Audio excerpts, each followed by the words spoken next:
Esta es la iglesia Puerta de Esperanza, situada en San Lucas, Zacatepeques, República de Guatemala, en América Central.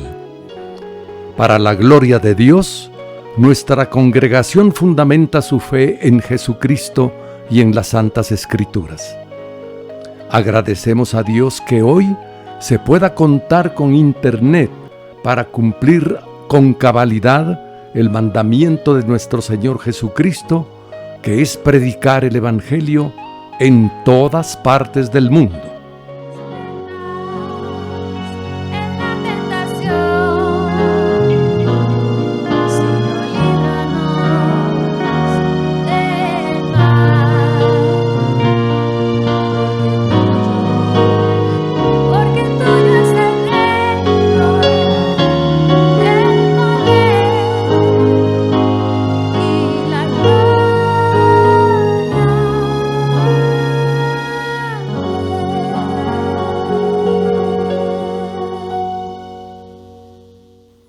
Con mucho agrado, ofrecemos hoy la prédica de nuestro pastor general, el licenciado Gustavo Adolfo Bonilla.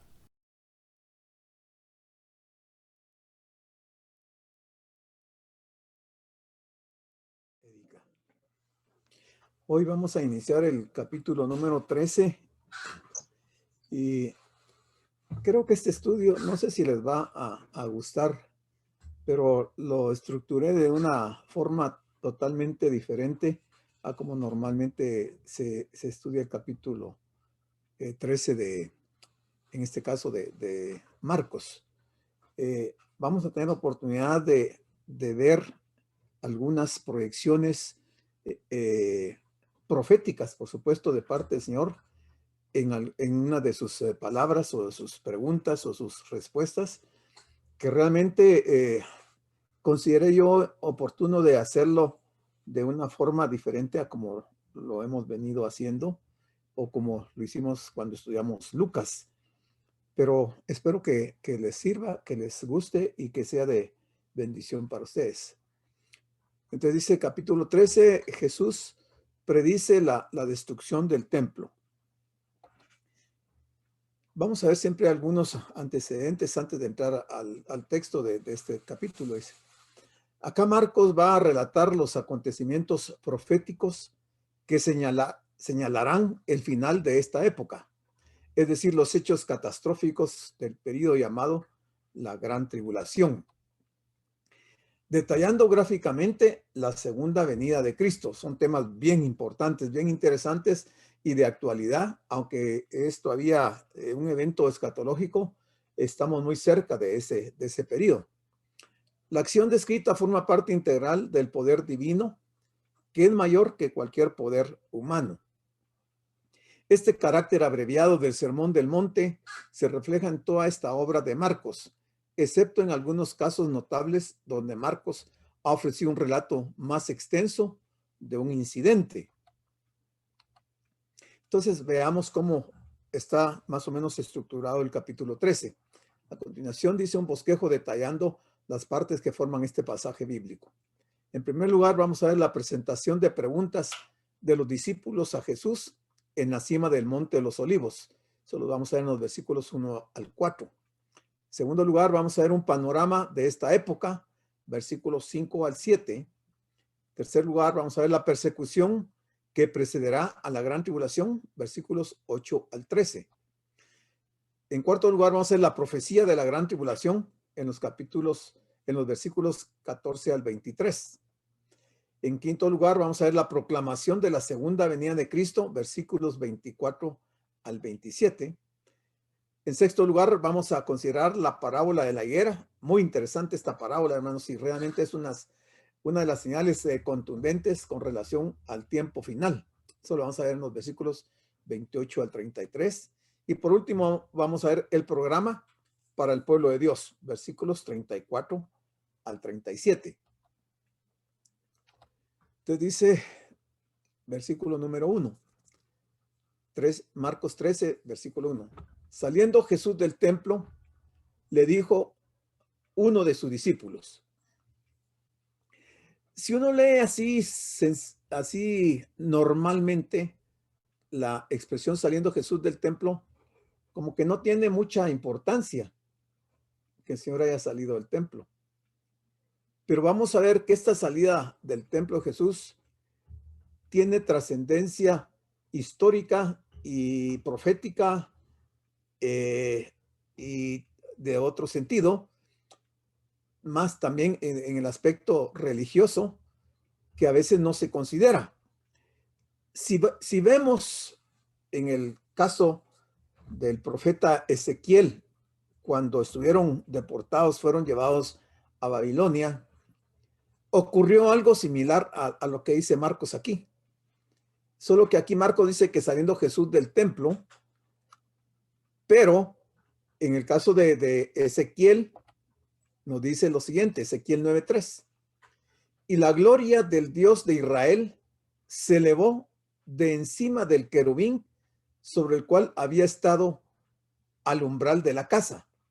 Y llamó Jehová al varón vestido de lino que tenía a su cintura el tintero de escribano.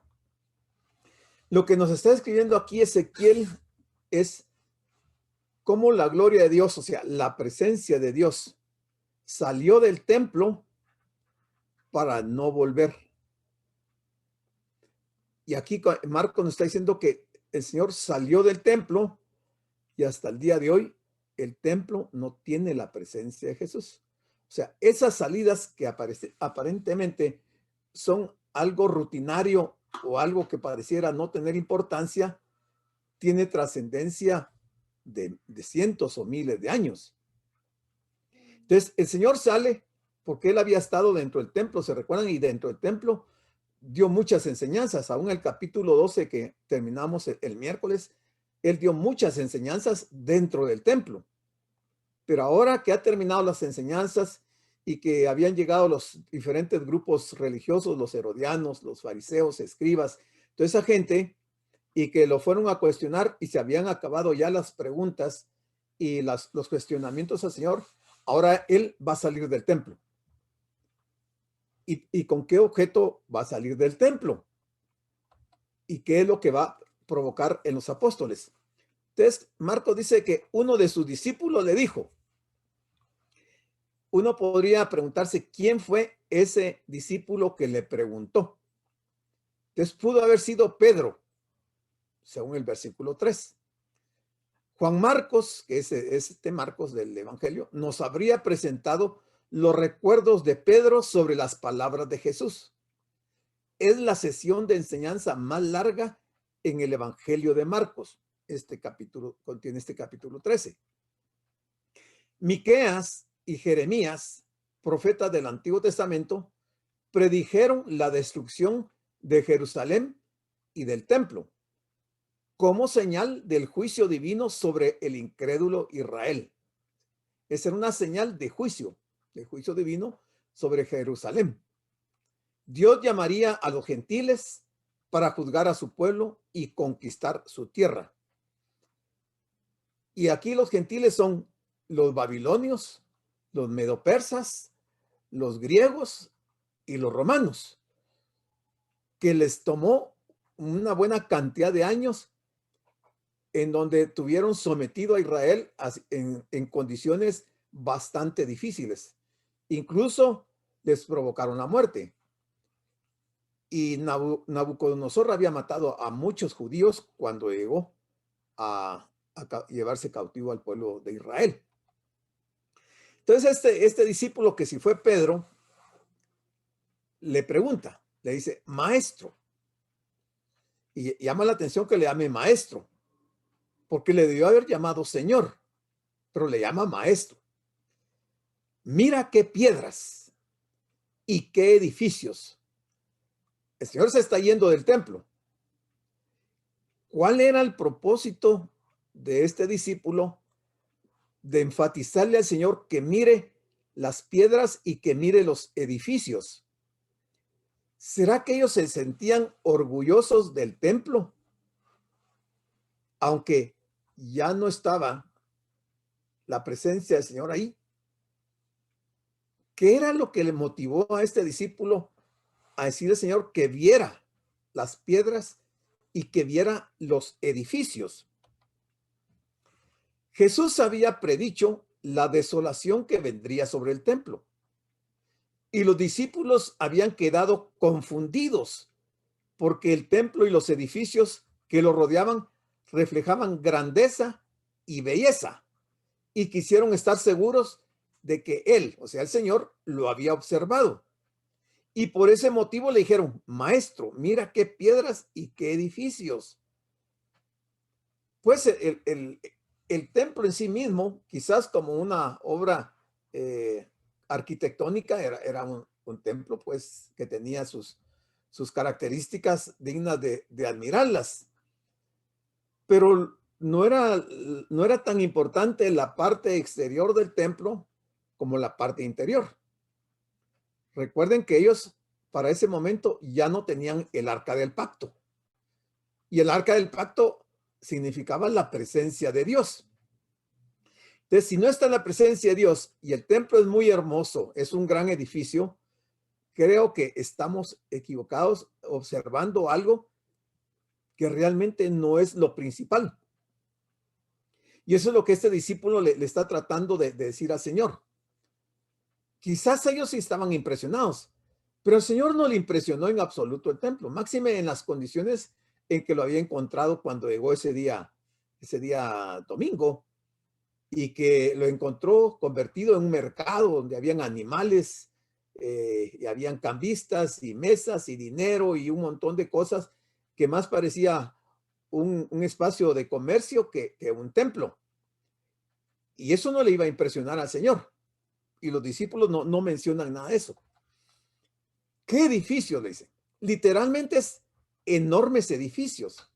Eran piedras blancas, lijadas y con bordes de oro. Un edificio tan grande y costoso tenía la intención de calmar a los judíos, que estaban molestos porque el rey era idumeo. O sea, Herodes era idumeo. Dijimos que los idumeos son descendientes ¿de quién? De Esaú, ¿va? Descendientes de Esaú. Entonces ahí había no de rey, sino que era gobernador Herodes. Y estaban molestos porque ese gobernador Herodes los estaba de alguna manera afectando. La remodelación y ampliación de ese templo había iniciado alrededor del año 20 o 19 antes de Cristo y finalizó aproximadamente entre el año 63 y 64 después de Cristo. O sea, se tardó muchos años. O sea, si vamos de 64 al 20 sería 84 años. Algunos escritos dicen que realmente el tiempo de duración de construcción de ese templo fue de 46 años. Por eso es que cuando el Señor les dice a los judíos que destruyan el templo y Él los va a levantar en 3 días, ellos se quedan asustados porque dice, ¿cómo hacer que en 3 días este templo ha llevado 46 años? Ya no digamos aquí en este caso este dato de 84 años. Pero realmente el Señor no estaba hablando del edificio, de esas piedras, Él estaba hablando de su cuerpo. Versículo 2. Entonces aquí el Señor le responde. Jesús respondiendo le dijo: ¿ves estos grandes edificios? Se lo dice al discípulo. Y le dice el Señor: no quedará piedra sobre piedra que no sea derribada. En la mente de ellos no cabía que se fuera a dar una situación en que el templo fuera a ser destruido al punto que no quedara ninguna piedra. Porque el templo era un templo, pues una construcción majestuosa, muy formal, muy grande, y había llevado mucho tiempo y mucho dinero construirlo. Habla de la destrucción total. Debió haberlo dejado sin palabras. Flavio Josefo, un historiador judío, nos dice que en el año 70 después de Cristo, los romanos arrasaron este sitio en su totalidad, de modo que nadie pudo utilizar el suelo como campo de siembra. Eso lo podemos ver en Miqueas 3:12 y Jeremías 26:18. Pero el Señor les va a referir un pasaje en relación a ese templo y que la información nos la da Lucas en el capítulo 21, versículos 20 y 21. Y el Señor les responde en esa ocasión a ellos cuando piden una señal. Le dice: pero cuando viereis a Jerusalén rodeada de ejércitos, sabed entonces que su destrucción ha llegado, refiriéndose a que en el año 70 iba a llegar este general romano Tito y que lo iba a destruir. Entonces el Señor les dice claramente que cuando vean a Jerusalén rodeada de ejércitos, que sepan que la destrucción del templo y de Jerusalén ha llegado. El 21 dice, entonces los que estén en Judea huyan a los montes, y los que en medio de ella váyanse, y los que estén en los campos no entren en ella. La advertencia es bien importante porque el Señor les está profetizando que iba a haber muerte y destrucción. Y de hecho, los historiadores judíos como Josefo dicen que en el año 70, cuando hubo este general romano, mató por lo menos 1 millón de judíos. Y era lo que el Señor les decía aquí en el versículo 21 de capítulo 21 de Lucas, que los que estén en Judea que huyan a los montes, o sea, que no se preocupen de regresar a sus casas. Y los que estén en medio de ella que se vayan, y los que estén en los campos que no regresen, que ya no entren ahí a Jerusalén, a Judea, a Jerusalén, porque iban a morir. El apóstol Pablo afirmó una verdad espiritual cuando en 2 Corintios 4:18 dijo que la verdadera perspectiva de nosotros mismos y de lo que nos rodea la tenemos al no poner nuestra vista en las cosas que se ven, sino en las que no se ven. Porque las cosas que se ven son temporales, pero las que no se ven son eternas. Recordemos al rey Nabucodonosor, que al caminar por las calles de Babilonia y observar la belleza imponente de aquella gran ciudad, exclamó, ¿no es esta la gran Babilonia que yo he edificado? Pero hoy podríamos mencionar esto que dice aquí. No sé si hemos visto una fotografía de las ruinas de Babilonia en la actualidad. Esa gran Babilonia, donde estuvieron los jardines colgantes, una de las 7 maravillas del mundo antiguo, si hoy viéramos una fotografía, son solo ruinas, no quedó absolutamente nada. Igual era lo que el Señor le estaba diciendo a este discípulo, que no iba a quedar piedra sobre piedra. Y hoy si uno va a Jerusalén, lo único que encuentra son algunos vestigios del muro de los lamentos, que no es todo el muro de toda la ciudad, sino que solo una parte, creo que es la parte oriental, la que quedó de todo lo que había ahí. O sea, todo quedó destruido totalmente. Bueno, el versículo 3 dice, el Señor salió del templo, le hicieron le hicieron ese cuestionamiento, le dijeron que si se había fijado en el edificio. El Señor le respondió, y saliendo del templo se fue al Monte de los Olivos. Según se sabe, el Monte de los Olivos estaba a 6 kilómetros de donde estaba Jerusalén. Quiere decir que él caminó por un periodo de tiempo hasta llegar al Monte de los Olivos, que estaba frente al templo.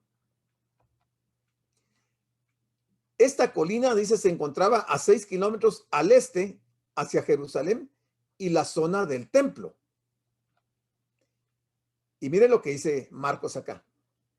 Y Pedro, Jacobo, Juan y Andrés le preguntaron aparte. Si uno lee los otros evangelios, por ejemplo, el de Mateo, solo habla de Pedro, Jacobo y Juan. Pero Marcos nos habla de Pedro, Jacobo, Juan y Andrés. Hay un cuarto aquí en este evangelio. Y le preguntaron aparte. Él estaba en el Monte de los Olivos. Y ahí le van a hacer unas preguntas interesantísimas para nosotros también. Marcos siempre incluye algún detalle que no se encuentra en los otros evangelios. Nunca habríamos sabido que fueron aquellos 4 hombres como portavoces de los demás los que le formularon esta pregunta. Recordemos la influencia de Simón Pedro en la redacción de este evangelio. El evangelio de Marcos fue básicamente dictado por Pedro a Juan Marcos. Es evidente que Pedro le dio a Marcos los nombres de este grupo que privadamente interrogó a Jesús. Recordemos que él estaba escribiendo para los romanos. Marcos está escribiendo para los romanos, llamando la atención hacia todo lo que revelaba poder acción y drama. Y entonces nos dice el versículo número 4. Esta es parte ya de las preguntas. Aquí es donde pongámosle atención. Le dice este discípulo, que probablemente fue Pedro, dinos, ¿cuándo serán estas cosas? Ellos querían saber cuándo iban a suceder esas cosas. Marcos especificó 2 de las preguntas. Mateo transcribió 3 preguntas y Lucas incluyó parte de la respuesta. Cuando reunimos todos los datos, encontramos que Mateo registró las 3 preguntas que los discípulos le presentaron al Señor y que fueron las siguientes. ¿Y qué señal habrá cuando todas estas cosas hayan de cumplirse? La primera es, ¿cuándo serán estas cosas? La segunda dice aquí, ¿y qué señal habrá cuando todas estas cosas hayan de cumplirse? Ellos querían una señal. Le estaban pidiendo al Señor una señal de todas esas cosas que el Señor les está hablando. Entonces aquí vamos a tener las 3 preguntas. La primera, dinos, ¿cuándo sucederá esto? Se refieren al tiempo en que no quedaría piedra sobre piedra que no fuese derribada. Esa fue la primera pregunta. Y Lucas 21, 20, 21, que lo acabamos de leer, registró la respuesta del Señor a esta pregunta. O sea, cuando el Señor les respondió que cuando vieran a Jerusalén rodeada de ejércitos, que huyeran. Ahí les estaba dando la señal y cuándo iba a suceder eso, que no fueran a regresar a Jerusalén. Si estaban en Judea, que se fueran. Si estaban en el campo, que no volvieran. Entonces, ahí les aclaró esto. La segunda, ¿cuál será la señal de tu venida? La segunda venida, obviamente. Y la tercera, ¿cuál será la señal del fin del mundo? O sea, las 3 preguntas eran importantísimas. La primera era de un cumplimiento casi inmediato. La segunda les iba a llevar más de 2000 años para que se cumpliera. Y la tercera les iba a llevar como 3000 años, porque va a ser hasta el final del milenio. Mateo y Marcos relataron la respuesta del Señor a las 2 últimas preguntas, o sea, esta, la señal de su venida y la señal del fin del mundo. Mateo la registró mucho más detalladamente que Marcos, pero nosotros examinaremos el énfasis que Marcos le dio. Recordemos que él estaba escribiendo para los romanos, llamando la atención hacia todo lo que revelaba poder, acción y drama.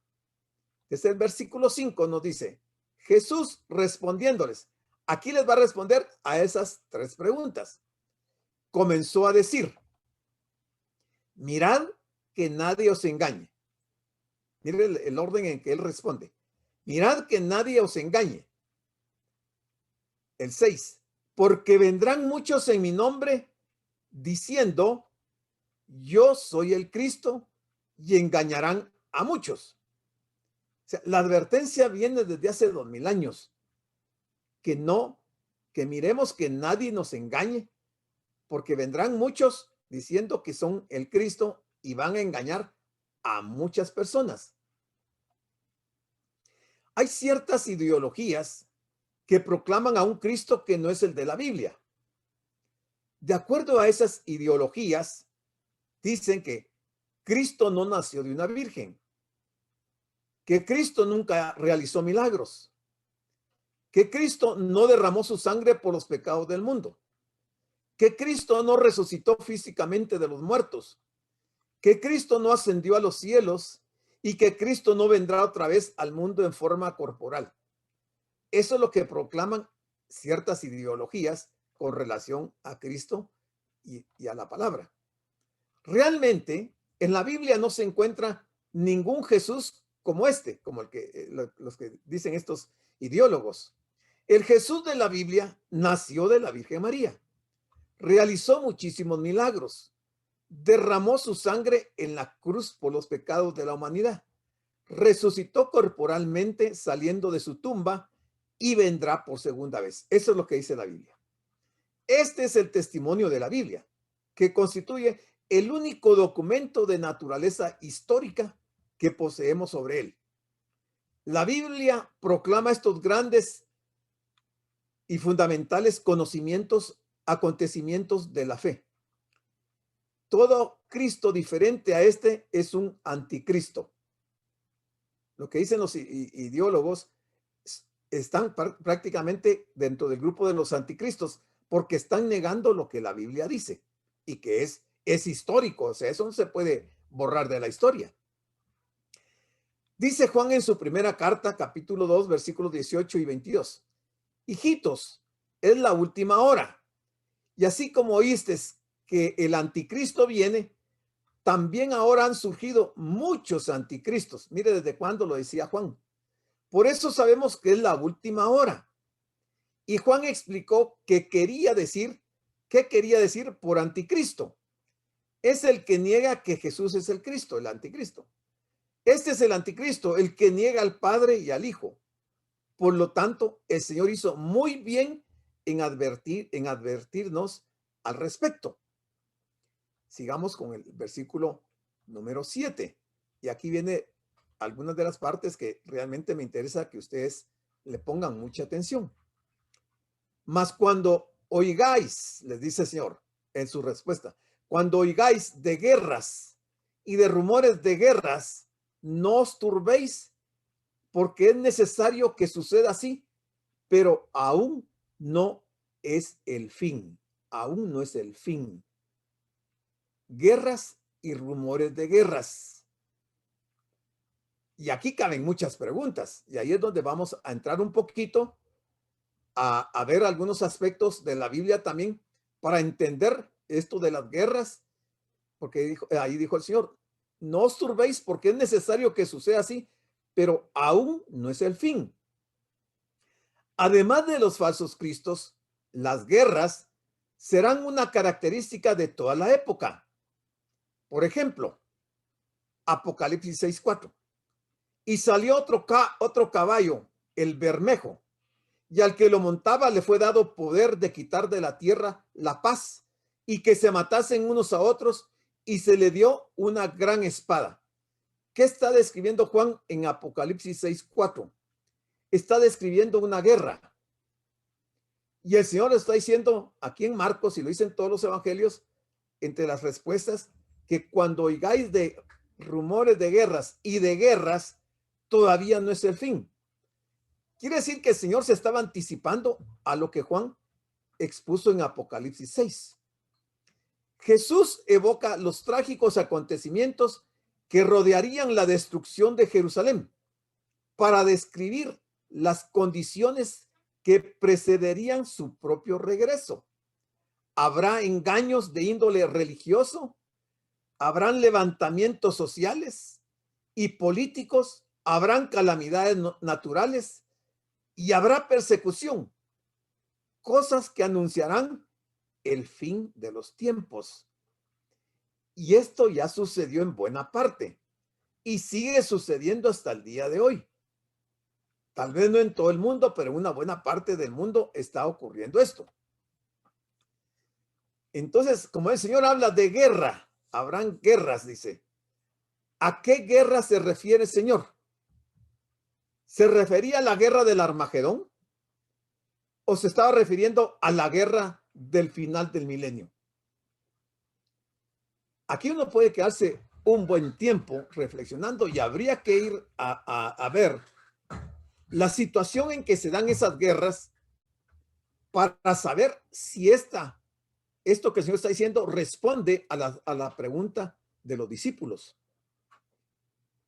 Y aquí hay algo importante. El profeta Ezequiel nos habla de una guerra diferente, no del Armagedón ni la del final del milenio. Ezequiel 38:3 le dice el Señor, y di, así ha dicho Jehová el Señor, he aquí yo estoy contra ti, Gog, o Gog, príncipe soberano de Mesec y de Tubal. El 16, y subirás contra mi pueblo Israel como nublado para cubrir la tierra. Será al cabo de los días. al cabo de los días. No es lo que hizo Babilonia. Tampoco tiene que ver con lo que hicieron los medopersas. Tampoco tiene que ver con lo que hizo Alejandro el Magno, ni tiene que ver con lo que hizo Roma. Entonces, ¿a qué se está refiriendo Ezequiel? Será al cabo de los días, y te traeré sobre mi tierra, o sea, Israel, para que las naciones me conozcan cuando sea santificado en ti, oh Gog, delante de sus ojos. 38:18. En aquel tiempo, o sea, futuro, en aquel tiempo, cuando venga Gog contra la tierra de Israel, dijo Jehová el Señor, subirá mi ira y mi enojo. Llévele la secuencia a esto, que esto es bien interesante y bien importante. De esto creo que no habíamos hablado anteriormente. Ezequiel 39:11.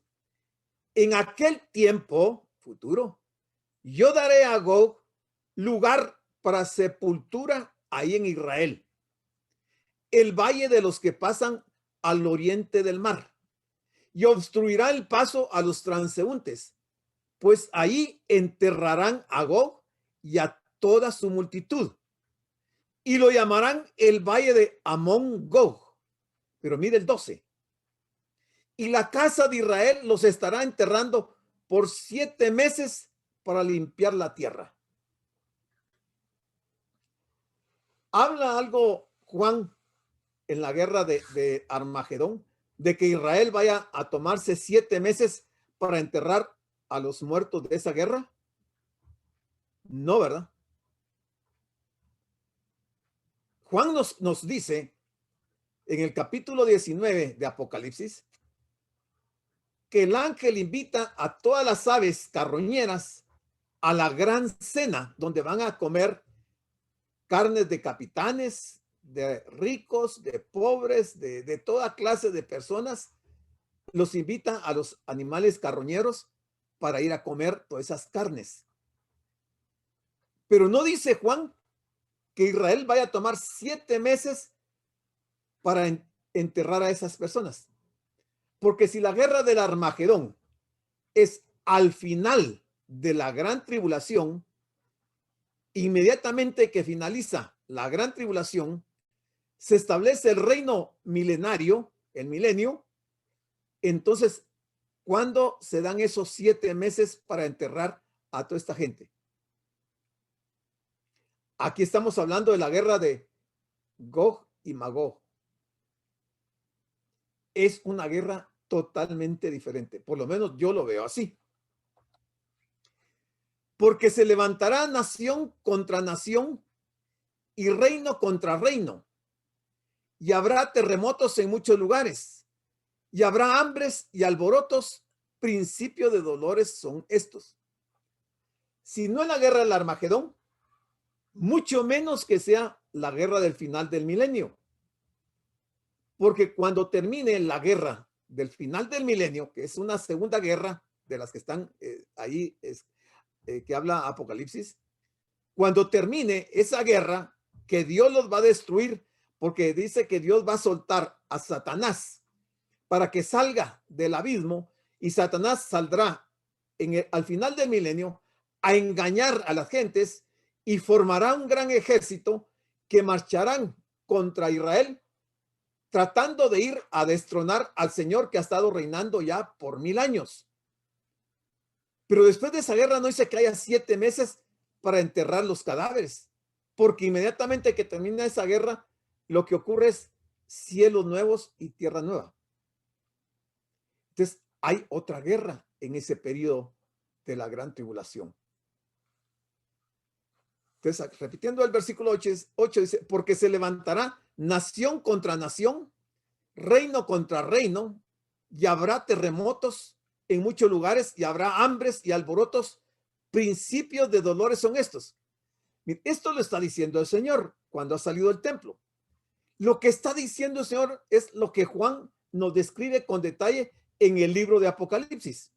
El Señor lo está diciendo aquí en una forma muy resumida, porque Juan después ya va a describir con lujo de detalle lo que va a ocurrir en la semana número 70. Apocalipsis 6:5 dice, cuando abrió el tercer sello, oí al tercer ser viviente que decía, ven y mira. Y miré, y aquí un caballo negro. El anterior fue el bermejo. Y el que lo montaba tenía una balanza en la mano. El 6 dice, y oí una voz de en medio de los 4 seres vivientes que decía, 2 libras de trigo por un denario y 6 libras de cebada por un denario, pero no dañes el aceite y el vino. Si ustedes ven, hay un paralelismo, pero extraordinario, entre el Evangelio y el libro de Apocalipsis de Juan, porque el Señor está describiendo exactamente esto.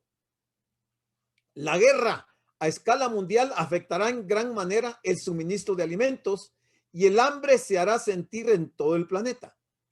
Una balanza, este era un instrumento de medición y su presencia indica que la escasez de alimento llevará al racionamiento obligatorio y a largas filas de personas hambrientas. El cuadro que se nos presenta con la llegada del tercer caballo negro significará más hambre y sufrimiento como no se ha conocido jamás. Y es lo que el Señor está respondiendo aquí en Marcos capítulo número 13. Creo que es ¿cómo se llama? Un historiador, Toynbee, dijo, tarde o temprano habrá un límite en la producción alimenticia.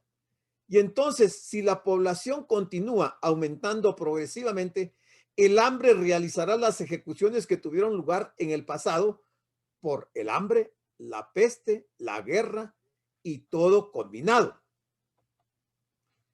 Ezequiel 4:16.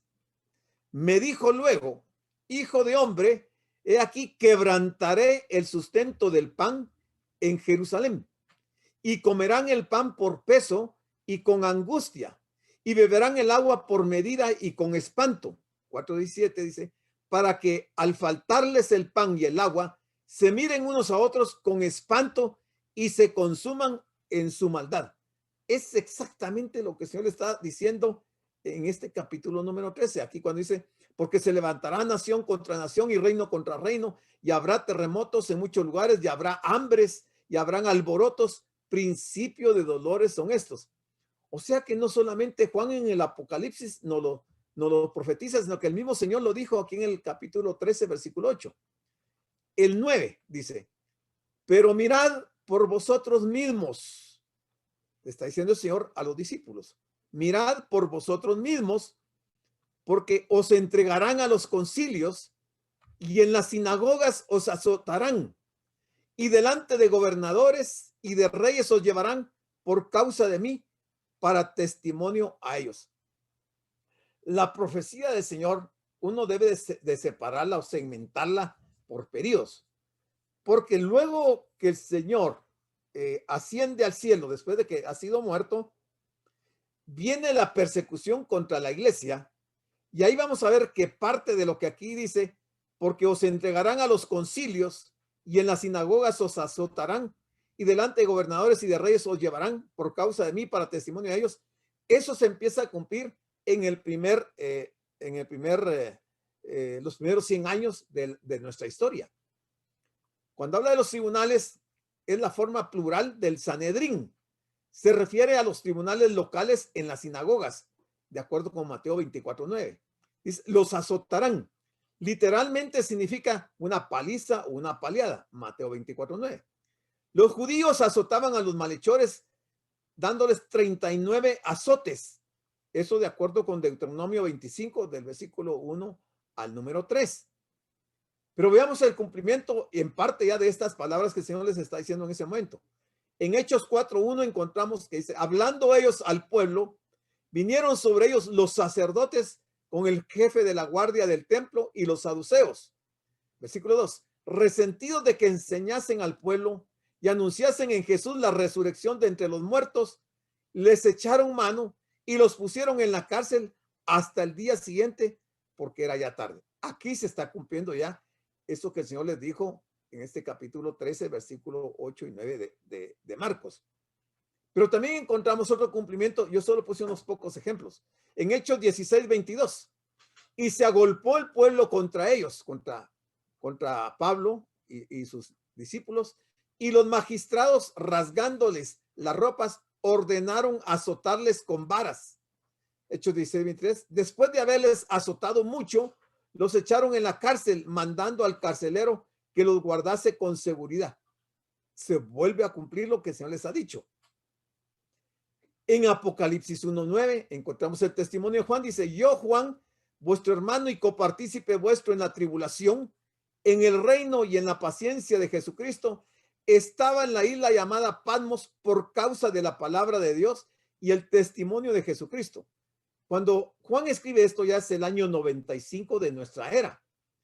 Por eso decía que la profecía que el Señor está dando está segmentada en diferentes periodos de la historia.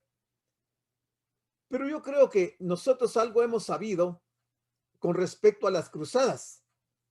Las cruzadas se dan mucho después del primer siglo. Las cruzadas fueron una serie de guerras religiosas impulsadas por la Iglesia Católica durante la plena Edad Media.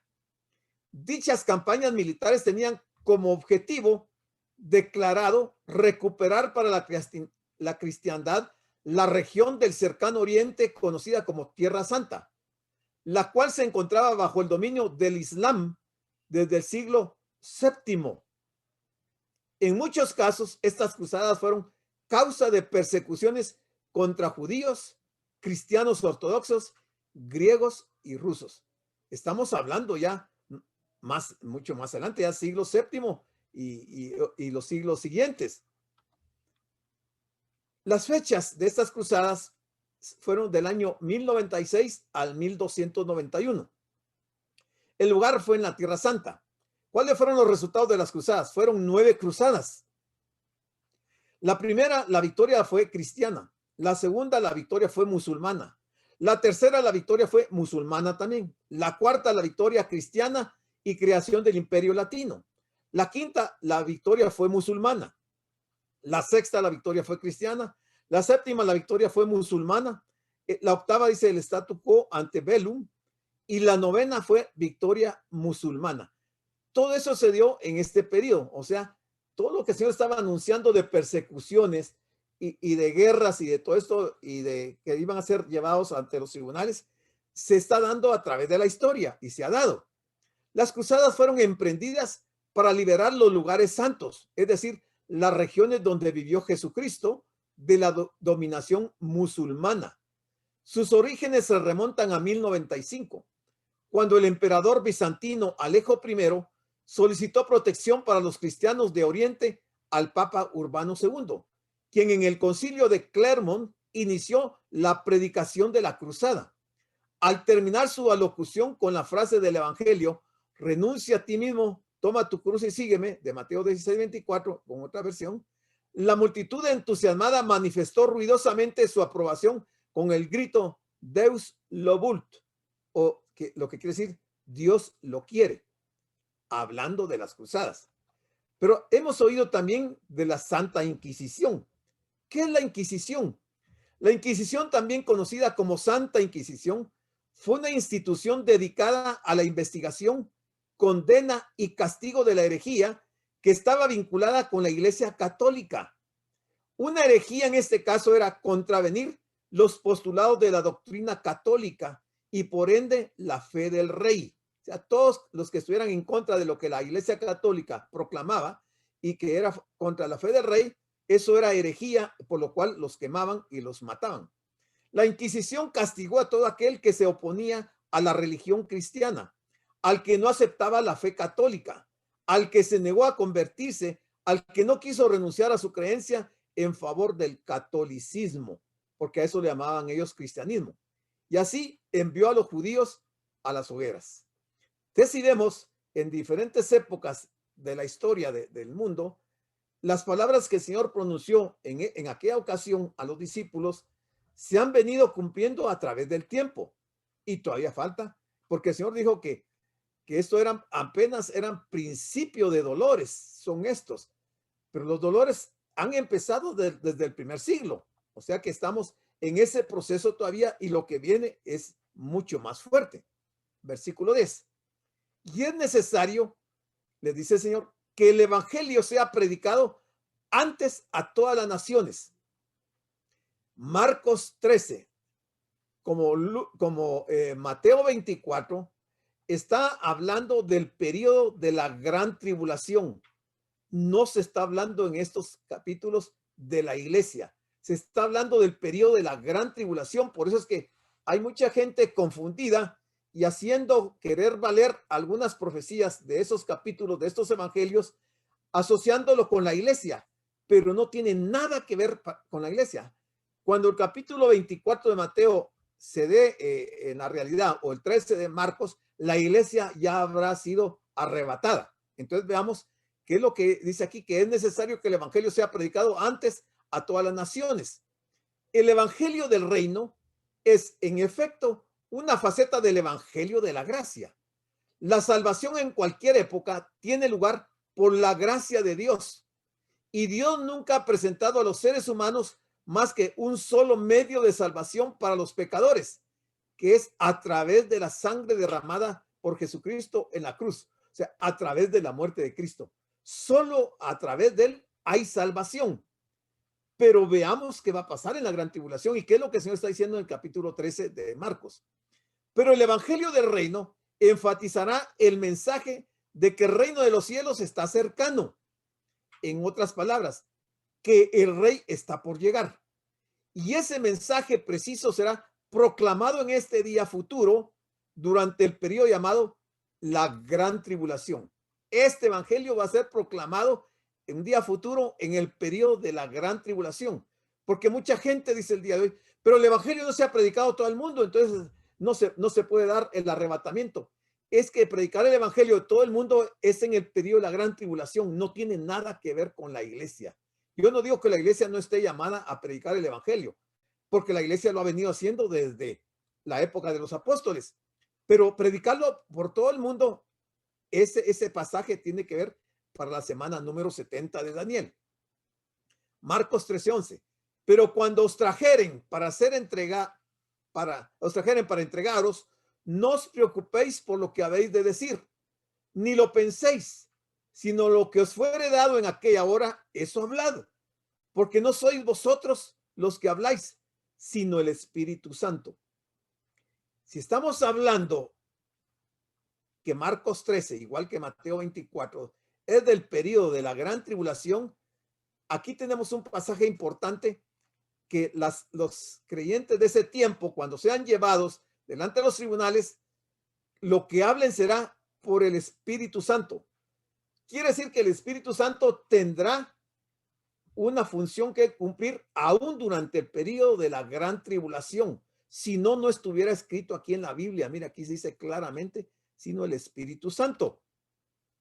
Estas palabras pueden referirse al tiempo en que los 144,000 judíos, o sea, pertenecientes a Israel, dan testimonio de Dios. Cuando se encuentren en situaciones extremas y complejas en que no sepan cómo reaccionar o qué decir, o sientan incluso temor y gran inquietud, el Espíritu Santo les guiará, hablando por intermedio de ellos, y podrán expresarse con claridad y valentía. El Espíritu siempre estará con los creyentes, siempre. El Espíritu empoderará a los creyentes en medio de la persecución, como ya vimos en Hechos 4. El Espíritu frecuentemente se identifica con Jesús, como le demuestra el paralelo de Lucas 21:15. Esta promesa no sustituye una preparación personal por la predicación regular y las oportunidades de enseñanza. Por tanto, no sustituye un estudio adecuado. O sea, que el Espíritu nos ayude aún en nuestro tiempo, eso no quiere decir que nosotros ya no prediquemos, que ya no enseñemos la palabra, no sustituye el estudio. El Espíritu tiene una función diferente a cumplir en la iglesia y va a ser diferente en el periodo de la gran tribulación. Entonces aquí estamos hablando del periodo de la gran tribulación. Marcos 13:12. Y el hermano entregará a la muerte al hermano y el padre al hijo, y se levantarán los hijos contra los padres y los matarán en el periodo de la gran tribulación. Insisto, ¿no parece increíble encontrarse con traiciones tan miserables incluso en el seno de la familia? Aunque desgraciadamente la violencia en el seno de la familia ya es una noticia de bastante actualidad. La familia era el corazón de la sociedad judía, pero las familias estaban divididas en cuanto a Cristo. Y veamos algún pasaje. Juan 7:3 y 7:4. Y le dijeron sus hermanos a Jesús: sal de aquí y vete a Judea, para que también tus discípulos vean las obras que haces. Porque ninguno que procura darse a conocer hace algo en secreto. Si estas cosas haces, manifiéstate al mundo, porque ni aun sus hermanos creían en él. O sea, aquí ya se estaba cumpliendo esto que el Señor estaba relatando, que aún dentro de las familias y aún dentro de las familias cristianas hay problemas entre la misma familia y no estamos exentos nosotros de pasar por esas experiencias porque está dicho por el Señor. Entonces sigamos con el versículo número 13. Vamos a ver el versículo 13. Y seréis aborrecidos de todos por causa de mi nombre, mas el que persevere hasta el fin, este será salvo. Mire, si no estamos claros en la parte esta de que el Señor está hablando del periodo de la gran tribulación. El día de hoy, nadie se salva por perseverar. Ninguno. Nos salvamos por la muerte de Cristo, por su sangre derramada, por la fe en Jesús, no por perseverar. Perseverar aquí es obra. El que persevere hasta el fin, este será salvo. Este pasaje lo aplican a la iglesia equivocadamente, porque entonces ya no es evangelio de gracia, ya no es salvación por gracia, ya es salvación por obras. Entonces yo me propongo perseverar y me voy a salvar y no necesito de que el Señor haya muerto por mí. Está hablando de una dispensación totalmente diferente y de un pacto totalmente diferente. Seréis aborrecidos por todos por causa de mi nombre, mas el que persevere hasta el fin, este será salvo. Estas palabras eran pertinentes para los lectores romanos de Marcos, quienes se encontraban bajo amenaza por su lealtad a Jesús. Y también señalan a los últimos tiempos, cuando habrá un sentimiento antisemita extendido mundialmente. Pero cuando Dios ponga su sello de protección sobre los que Él escoja, estos podrán proclamar su mensaje hasta el fin. Apocalipsis 7:2. Vi también a otro ángel que subía de donde sale el sol y tenía el sello del Dios vivo. Está hablando de ese periodo. Y tenía el sello del Dios vivo. Y clamó a gran voz a los 4 ángeles a quienes se les había dado el poder de hacer daño a la tierra y al mar. 7:3. Diciendo: no hagáis daño a la tierra, ni al mar, ni a los árboles, hasta que hayamos sellado en sus frentes a los siervos de nuestro Dios. Hasta que hayamos sellado en sus frentes. Los del periodo de la gran tribulación. No somos nosotros los que aparecemos aquí. 7:4. Y oí el número de los sellados, 144,000 sellados de todas las tribus de los hijos de Israel.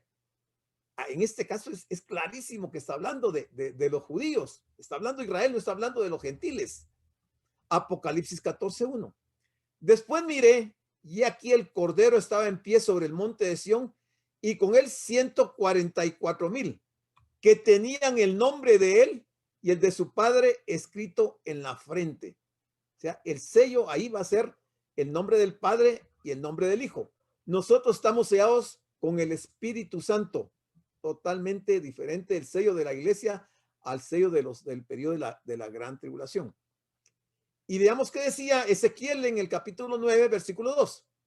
Y aquí que 6 varones venían del camino de la puerta de arriba, que mira hacia el norte, y cada uno traía en su mano un instrumento para destruir.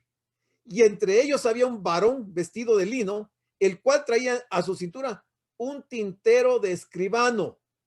Y entrados se pararon junto al altar de bronce, Ezequiel 9:4, y le dijo Jehová: pasa por en medio de la ciudad, por en medio de Jerusalén, y ponles una señal en la frente a los hombres que gimen y que claman a causa de todas las abominaciones que se hacen en medio de ella. Esto tiene que ver con el periodo de la gran tribulación. aunque en el caso en un cumplimiento primario, Ezequiel está hablando del periodo también de Antíoco Epífanes, en ese periodo cuando se cometen todas esas terribles, ¿cómo se llama? Abominaciones en contra de Dios. Pero está proyectado hacia la semana número 70. Muy bien. Marcos 13:14 ya no nos va a dar tiempo. Entonces nos quedamos para la siguiente semana con el versículo 14 para que lo podamos explicar detenidamente. Y les voy a dejar el tiempo para preguntas de lo que hemos visto en este tema del capítulo 13 de Marcos.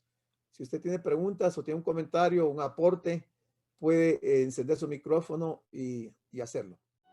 Damos las gracias por su atención a la prédica del pastor general licenciado Gustavo Adolfo Bonilla e invitamos a la prédica del próximo domingo a esta misma hora.